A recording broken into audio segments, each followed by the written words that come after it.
Alhamdulillah untuk hari ini sehat dan mudah-mudahan kita sehat selalu. Amin. Jadi gini Pak, kali ini ada salah satu nama yaitu Teresoma yang mana dibawakan oleh Fokus Silaturahmi Mahasiswa. Yang mana Teresoma ini sudah menjadi part yang keempat nih Pak. Luar biasa, Teresoma part keempat. Iya. Berarti ini bintang tamu yang keempat ya? Betul sekali. Dan kebetulan bintang tamunya adalah kamu sendiri. Merasa terhormat bisa berhadir di acara Teresoma Fosma. Jadi Bang, tak kenal, tak tahu kan? Perkenalkan nih Bang, saya Sinadia Rama atau biasa dipanggil Kiki dari anggota bidang minat dan bakat. Kiki dari minat dan bakat, berarti punya minat dan punya bakat. Tentu dong, harus itu. Kan Luar Osma. biasa, luar biasa. Salam satu Romi. Osma. Jadi gini Bang, kan saya sudah kenal. Iya. Mungkin Abang bisa perkenalkan diri. Oh, saya mulai kenalan dulu ya. Boleh dong. Kalau kata nol maka tak. Tahu. Kalau kata abang kata nol maka tahu. Tahu. Iya. Oke, jadi abang itu namanya Muhammad Taufik Akbar, tadi bisa dipanggil Abai sih seringnya. Dan apa itu? Bang Abai gitu ya. Iya. Abang ada di Posma ya, itu pada tahun 2010. Tapi sekarang ikut angkatan 2017. Halo angkatan 2017. Jadi yang mana nih Bang? 2017 atau 2010? Posmanya 2010, tapi jiwanya di 2017. Jiwa muda. Oh juga sesuai tema. Oke Bang, jadi kita mau ngobrol, mau membahas tentang muda cuma sekali. Gimana nih Bang? Muda cuma sekali. Ya, kalau muda dua kali ya reinkarnasi.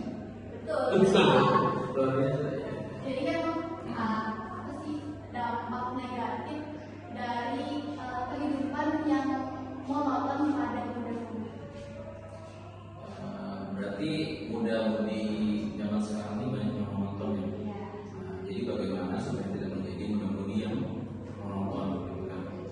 Menontonnya ini dalam hal apa nih? Kalau yang positif apa dong ya? Iya. Iya. Mungkin yang dimaksud menonton nah negatif ya? Yang mungkin terlalu berlelah dan Oh ya. terlalu stres. Oh terlalu flat gitu ya? Ya, nggak ada perubahan. Padahal kita tahu ya, sering di kampus kita tuh disebut sebagai apa?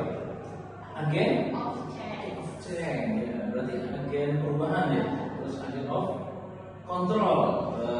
Itu kan ya pemuda yang sekarang harus paham lah itu.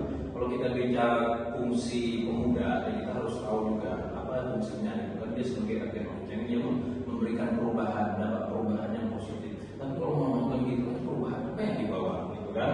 Nah jadi makanya sebagai pemuda gitu kan jangan flat hidupnya gitu kan.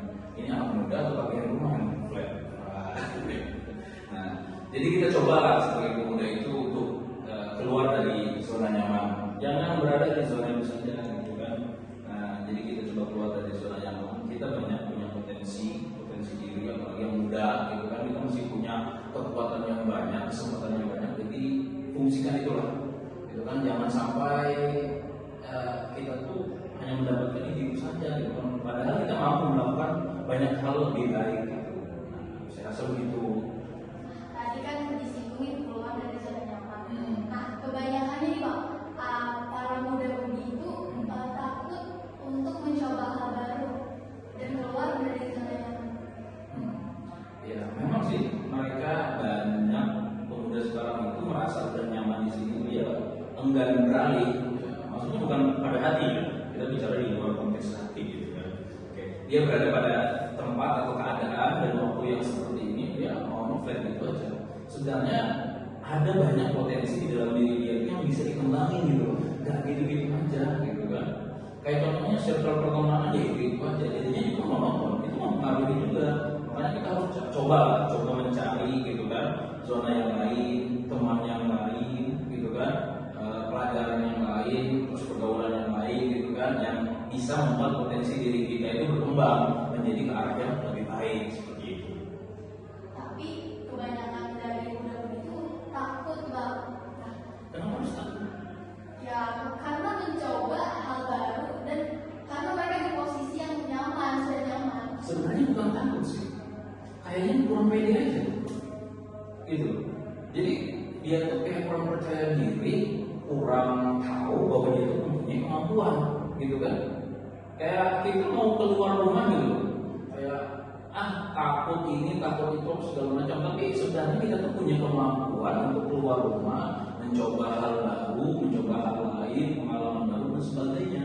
Nah, jadi saya rasa mereka itu hanya kurang percaya diri bahwa dia itu punya kemampuan, punya skill, gitu kan? Ya, punya banyak potensi lah yang harus dikembangkan, gitu kan? Jangan hanya berdiam saja. Jadi gimana Pak?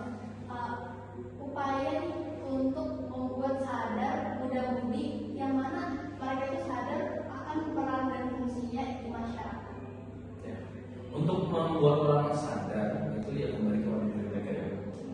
Mereka harus tahu dulu gitu kan peran mereka di masyarakat sebagai apa. Seperti kita katakan di awal tadi, pemuda sebagai agen perubahan, agen kontrol gitu kan, yang mereka harus paham itu gitu kan. Nanti kalau dia pemuda terjun ke masyarakat, dia nggak paham itu, dia hanya melakukan apa yang dia inginkan, tapi dia tidak paham bahwa dia itu mampu gitu merubah suatu keadaan di masyarakat menjadi lebih baik. Dia mampu mengajak masyarakat untuk berkembang gitu kan, mengembangkan potensi, terus mencoba hal baru gitu kan. Jadi jangan sampai ya pemuda tidak paham fungsinya apa di masyarakat. Jadi kita harus kembalikan kepada mereka supaya mereka itu paham fungsi mereka dan akhirnya mereka sadar terus mau merubah diri mereka, mengembangkan potensi yang ada di diri mereka.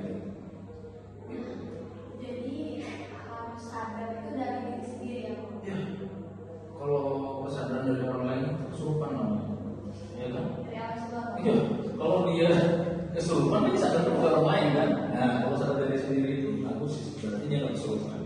Kayak gitu sih. Jadi Pak,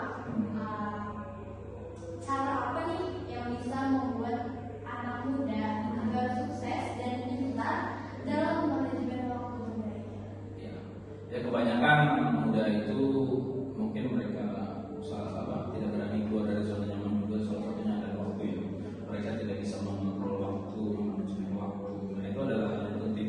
Makanya saya katakan tadi juga untuk bisa keluar dari zona nyaman itu mereka harus berani membuka potensi diri, gitu kan, keluar, gitu kan. Terus mereka harus punya rencana, planning yang terstruktur, yang bagus gitu. Terus coba untuk mencari circle baru. Otomatis kita menambah kegiatan gitu. Kita kan udah zona nyaman kan, keadaan kita dari bangun tidur sampai tidur itu udah flat gitu kan, itu zona nyaman. Kalau kita mau keluar dari zona nyaman, otomatis kita harus bisa menambah waktu kita kan, ekstra dari kegiatan kita sehari-hari yang dulu kita harus ekstra gitu kan. Nah, untuk keluar dari zona nyaman kita harus pintar juga untuk manajemen waktu. Jadi jangan sampai muda gitu kan, itu tidak bisa manajemen waktu, ini bahaya gitu kan. Kita harus tahu nih, ini waktunya kita berteman, ini waktunya untuk berdiskusi, ini waktunya kita untuk belajar, ini waktunya kita beribadah, waktunya kita mengembangan potensi, itu harus tahu gitu kan. Cara manajemen waktu itu dari kita sendiri sih sebenarnya, gitu kan, dari kita sendiri. Kita maunya apa, kita punya planning, kita punya tujuan, goalsnya kita tuh apa saja dalam hidup kita tuh mau ngapain aja, itu kan udah ada planning.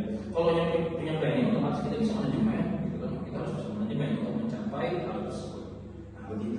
Berarti tentunya kita harus keluar dari zona nyaman, terus kita buat planning dan mengatur waktu kita. Jadi jangan terpuruk di zona-zona itu saja, gitu kan. Kita masih banyak punya kesempatan. Anak muda, ya, anak muda itu masih banyak kesempatannya. Itu harus dicoba. Banyak yang perlu dicoba ya Pak. Banyak kan yang boleh dicoba. Kata orang itu mainnya kurang jauh, gitu.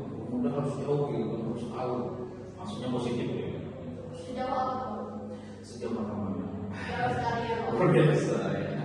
Tapi harus tetap Dalam ya harus bisa kontrol dan tetap dalam positif. Gini Pak, ada motivasi nggak sih untuk para muda dan mudi bahwa hal baru itu tidak semata-mata itu? Motivasi untuk menemui motivasi terbesar dari diri sendiri. Ya, mereka harus paham mereka itu punya potensi. Pertama itu harus paham mereka itu punya potensi, mereka punya waktu, mereka punya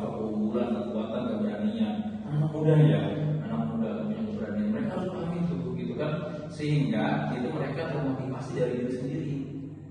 Ya, contohnya kayak kita, kalau kita ibaratkan nggak punya apa ya, nggak punya potensi gitu kan, pasti kita minder kan.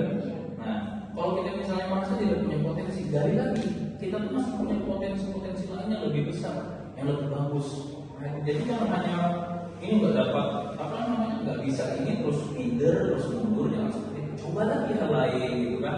Makanya pahami potensi diri kita, terus sehingga kita bisa motivasi diri bahwa kita itu mampu gitu, mampu keluar dari zona nyaman, kita mampu melangkah lebih jauh, mampu mendapatkan hal-hal yang lebih baik di luar sana. Gitu. Berarti motivasi dari diri sendiri ya. Ya, dari sendiri potensi, lihat potensi diri. Nah, kalau kita punya potensi, kita punya motivasi untuk mengembangkan potensi itu. Mungkin karena waktunya sudah Sudah bisa.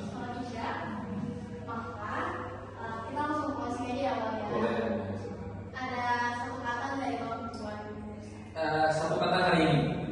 apa Bang? Bung Eko pernah berkata, pemuda hari ini adalah orang tua masa depan. Ya, begitu. Nggak ada lanjutannya?